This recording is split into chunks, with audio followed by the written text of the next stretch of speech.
Menanggapi laporan polisi yang diajukan oleh orang tua korban insiden pembakaran 3 orang santri, pihak Pondok Pesantren di Lombok Tengah memberikan klarifikasi. Ketua Ponpes Ahmad Muzaki Rahmatullah menegaskan bahwa pihaknya tidak lepas tangan dan telah berupaya memberikan bantuan sejak awal kejadian. Muzaki membantah tudingan bahwa pihak pesantren tidak bertanggung jawab atas biaya perawatan Sah dan 2 santri lainnya.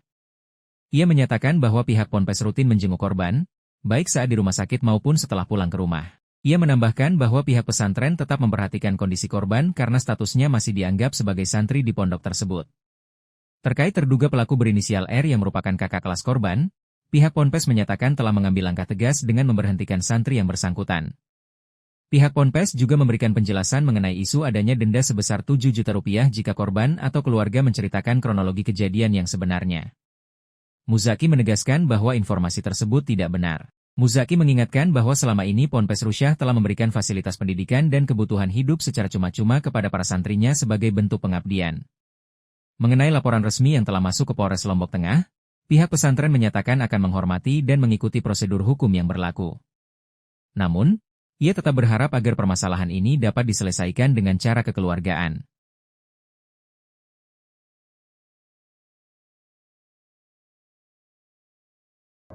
Si korban masih sebagai santri, kecuali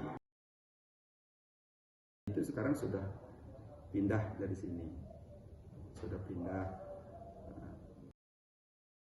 kan. Jadi kalau kan meninggal kan, dan meninggalnya itu kan jauh dari kejadian kan. berapa bulan? Di awal sehari sebelum puasa itu dia meninggal. Tapi kejadiannya di tanggal 13 Desember. Tapi meninggalnya karena memang luka bakar itu ya, Tuan Guru? Ya, saya wallahu alam, cuma informasi yang saya terima dia ada penyakit lain itu. Jadi kami sering datang ke sana dan dapat informasi dari ibunya kalau dia sehat. Dia sudah bisa bicara, bahkan dia sudah bisa nelpon, sudah bisa main HP begitu kan, sudah bisa. Nah, tapi ketika akhir sebelum dia meninggal itu, saya dapat informasi kalau si yang meninggal ini masuk rumah sakit di ruang isolasi.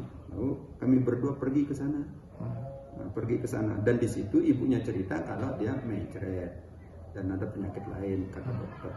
Begitu. Selain bantuan uang dan sembako, mungkin ada kelonggaran yang diberikan oleh pondok pesantren untuk pembayaran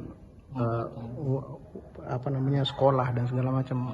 Memang di sini gratis, asramanya gratis, sekolahnya gratis, tidak ada yang bayar, tidak ada yang bayar dari 0 sampai berapa mau disebut, tidak ada bayar begitu. Tapi Pak Tuan Guru, bagaimana selaku orang tua dari ratusan santri yang ada di sini melihat kondisi para korban dengan kejadian ini? Mungkin apa yang mau disampaikan? Ya, alhamdulillah mereka tenang-tenang saja karena mereka tahu persoalan, karena mereka melihat kondisi kita juga seperti itu, dan mereka aman-aman saja. Contohnya yang tadi yang bapak-bapak saksikan, kami rapat, kami santai bergurau sama mereka, dan dengan wali korban ini saja, ya, dengan wali korban ini itu aman-aman saja kami sebelum itu, aman-aman. Cuma dengan mencuat ini baru kami agak renggang gitu. Itu tidak ada atau seperti apa? Tidak ada itu. Kami tidak pernah bilang ini bilang itu. Dari mana datangnya kata 7 juta? 100 rupiah pun tidak pernah kami bilang apa-apa. Untuk mengatakan jangan kamu cerita saja tidak pernah. Tidak pernah. Boleh dikonfirmasi lagi ke walinya. Kalau memang dia jujur, maka dia akan mengakui kalau kami tidak pernah mengatakan jangan cerita sama siapa-siapa. Tidak pernah. Sama sekali.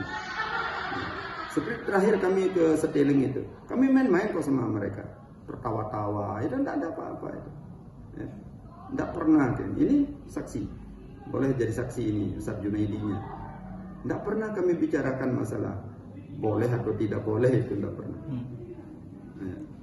Download Tribun X sekarang, menghadirkan lokal menjadi Indonesia.